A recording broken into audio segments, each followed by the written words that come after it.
Shikues nderuar, ju përshëndesim, rikthyer sërish në TikTok për të ndalur tashmë tek zhvillimet më të fundit. Do ta nisim me kërcënimin e Trump për testimet, ku pas më shumë se 30 vitesh shqetësi bërthamore, bota duket pra se po rikthehet në hijen e luftës të ftohtë. Rusia, Kina dhe Shtetet e Bashkuara po akuzojnë ndërkaish njëra tjetrën për testimet sekrete për armë të reja dhe për përgatitjet e një gare të re armatimesh që mund të ndryshojë kështu edhe ekuilibrat global të fuqisë. Do ndalemi tek zyra e prokurorit publik të Stambollit, i cili siç e dim ka lëshuar urdhër areste për 37 zyrtar izraelit, përfshirë këtu kryeministrin Netanyahu, ministrin e mbrojtjes Israel Katz dhe ministrin e sigurisë kombëtare. Në pjesën e dytë ndalemi tek zëvendës kryeministrja dhe ministre e infrastrukturës dhe energjisë Belinda Balluku, që ashtu si e dim pra është marrë e pandehur nga SPAK në një zhvillim që sigurisht ka tronditur kreun e qeverisë, por edhe skenën politike në Shqipëri. Do të flasim edhe për kryeministrin Edi Rama, i cili ka shpallur dhe mandatin e rritjes së përvitshme të pensioneve, duke premtuar se çdo vit pensionet do të rriten me një formulë të re që kombinon bonusin dhe indeksimin nga ana tjetër. Për të nisur në pjesën e parë, ndjekim insertin dhe rikthehemi. Gara bërthamore po rikthehet pas dekada shqetësie, tensionet më SBA-s, Rusisë dhe Kinës janë ndezur sërish. Generali amerikan Robert Ashley ka deklaruar që në vitin 2019 se Rusia dhe Kina mund të kenë kryer testime të fshehta bërthamore. Tani 6 vjet më vonë, këto paralajmërime duket se po marrin formë. Presidenti Donald Trump ka kërcënuar se SBA do të rifillojnë testimet bërthamore, duke akuzuar Moskën dhe Pekinin për testime të fshehta. Nga ana tjetër, Rusia po përgatitet për testime në poligonin Novaja Zemlja në Arktik dhe po prezanton superarmë të reja si raketat Burevestnik dhe Poseidon. Ekspertët paralajmërojnë se rinisja e testimeve mund të shkaktojë kolapsin e marrëveshjes globale për ndalimin e testimeve bërthamore, e cila ka qenë një shtyllë e sigurisë ndërkombëtare që prej vitit 1996. Kritikët theksojnë se çdo test shpërthyes do të rinjallte garën bërthamore dhe do të sillte pasoja të rënda për mjedisin dhe stabilitetin global. Rusia tashmë e ka ratifikuar traktatin, ndërsa SBA e ka nënshkruar, por nuk e ka ratifikuar. Në këtë klim tensioni, bota po afrohet gjithnjë më shumë drejt një epoke të re të garës bërthamore, me rrezik që tratatet ekzistuese të shpërbëhen një nga një. Mirë, kemi ndjekur insertin dhe sot për diskutuar mbi këto zhvillime të tjera kam të ftuar zotin Ardian Elezi. Zoti Elezi, ju përshëndes, kënaqësi. Përshëndetje nderuar, kënaqësi dhe për mua. Zoti Elezi, tani nisim me insertin që sapo dëgjuam, pra pas më shumë se 3 dekadash pa testime të plota bërthamore, Shtetet e Bashkuara dhe Rusia duket tashmë se po kthehen drejt një epoke të re gare strategjike dhe presidenti Trump paralajmëron se edhe SBA-ja nuk do të qëndrojë duar krysh, ndërsa Rusia dhe Kina testojnë pra armët e tyre sipas njoftimeve. Pyetja lind se apo hyn tashmë në një garë të re bërthamore, apo ky është më shumë se një lojë politike nga ana e SBA-s? Janë të gjitha së bashku, e nderuar, është një moment i rëndësishëm gjeopolitik, gjeostrategjik, ku në kushtet që superfuqit, po themi, ato që janë shfaq për shkak të kapacitetit të tyre bërthamor, nuk lëshojnë terren për sa i përket objektive vijave të tyre të kuqe. Dhe ky momentum është i tillë sa që edhe vetë SBA-ja, e cila ka leadershipin botror në shumë aspekte, po përballet me sfidën e saj për dominim global, pikërisht nga rivaliteti i interesave gjeopolitike të dy aktorëve të rëndësishëm të nivelit po themi superfuqi, qoftë Rusisë dhe e Kinës, e cila edhe nga natyrë janë superfuqi atomike, superfuqi bërthamore, të cilët nuk mund të konsiderohen si second hand në kuptimin e asaj që niveli i dytë i shteteve të cilët mund ta anashkalohen, dhe si i tillë do parë kjo edhe për shkak të përshkallëzimit të rritjes së nivelit të zhvillimit teknologjik, i cila ka marrë për masat pa para ndonjëherë, ku fala asaj janë përmirësuar gjithë sistemet e goditjeve raketore, kundërraketore, dhe tash flitet me nivelin më të lartë të këtyre testimeve, qoftë raketave hipersonike, dhe nuk janë thjesht më një luftë konvencionale, po një luftë e cila tashmë teknologjia është bërë zëdhënëse i gjithçkaje, dhe ai që posedon dhe zotron nivelin më të lartë të teknologjisë edhe në këtë aspekt, ai do të fitojë luftën. Madje kjo është parashikimi, dhe si i tillë për shkak të faktit që gjithë këto shtete të superfuqitë kryesore, qoftë SBA-ja dhe Rusia dhe Kina, e zotrojnë këtë nivel, është i tillë sa që nuk mund të neglizhohet. Nga ana tjetër, SBA-ja e bën edhe si lojë politike dhe psikologjike, Dhe anë është një lojë midis propagandës saj, por edhe për të ngjallë panik, më thënë që me dhanë një mesazh Rusisë dhe Kinës që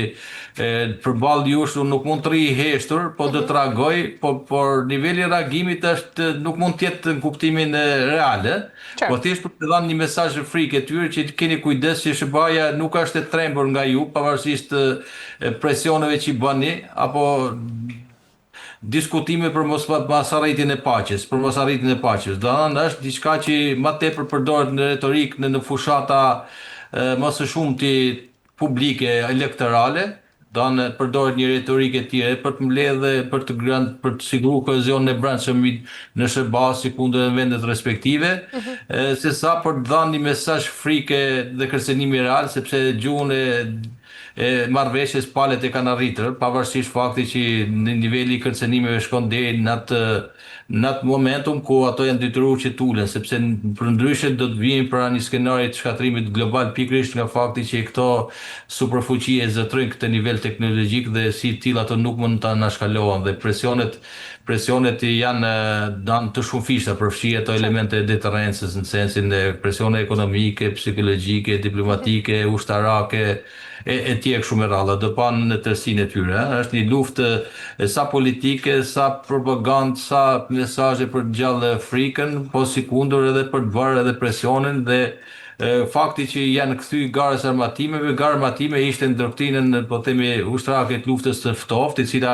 karakterizohet pikërisht nga çfarë, nga gara armatimeve, nga ishte një luftë bërthamore që geopolitike që parandaloi edhe konfliktet, madje pra konfliktet u parandaluan për shkak të faktit që superfuqitë zotronin këto arsenale. Dhe në thelbi i gjithë doktrinës deterrencës nukleare ishte fakti që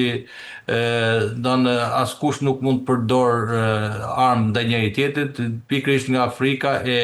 kundër reagimit, të cilët pasojat do të ishin paparashikueshme. Qartë. Zotëria Lezi, nga ana tjetër, traktatet e kontrollit të armëve SINF, ABM dhe shtetet e hapur janë shëmbur njëri pas tjetrit ashtu si e dim tashmë,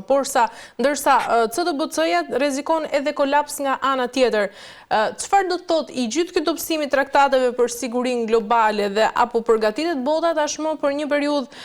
pa rregulla po i shuaj, pra ku çdo fushi vepron sipas interesave të veta edhe në këtë rast? E ndërruar absolutisht, fakti që janë një sër traktatesh në shkura më para tash po prishen dhe nuk po respektohen, tregon në shkallën e lartë mosbesimit që kanë palët njëri me tjetër dhe një botë multipolare e cila nuk ka një sistem rregullator për paqe dhe për garantimin e respektimit të marrëveshjes, sepse këto janë disa marrëveshje të cilet kanë edhe klauzola detyruese për sa i përket zbatimit të dy dispozitave. Fakti që ato nuk respektohen, po prishin dhe nuk po i prodhojnë efektet parandaluese për shkak të asaj ishin nënshkruar, tregon që bota është në një kam i fjalë pa një qartësi lidhur me si do shkojnë në fund e saj dhe tregon një farë mënyrë shkallën e besimit, mosbesimit për shkak të asaj të cilit kanë përjetuar dhe rastet e konfliktit, sidomos i kësaj në Ukrainë apo në lindjen e mesme, po edhe në vende të tjera, tregojnë rivalitetet gjeopolitike midis aktorëve janë nivelin më të lartë të saj ku si tillë ato e përdorin gjithë këto instrumenta përfshirë edhe këto mos respektimin e traktatet apo daljen nga gjithë këto traktate që kanë të bëjnë me mbrojtjen raketore, me sistemet e raketave me rrezet të vesme veprimi apo për sa i përket edhe aksesit në qytet e hapur ku çdo kush mund nga këto fuqit të cilët posedojnë dhe kanë këto arsenalet e kontrollit, mund të kërcënojë pikërisht nga fakti që kanë dalë nga këto traktate. Tregon një farë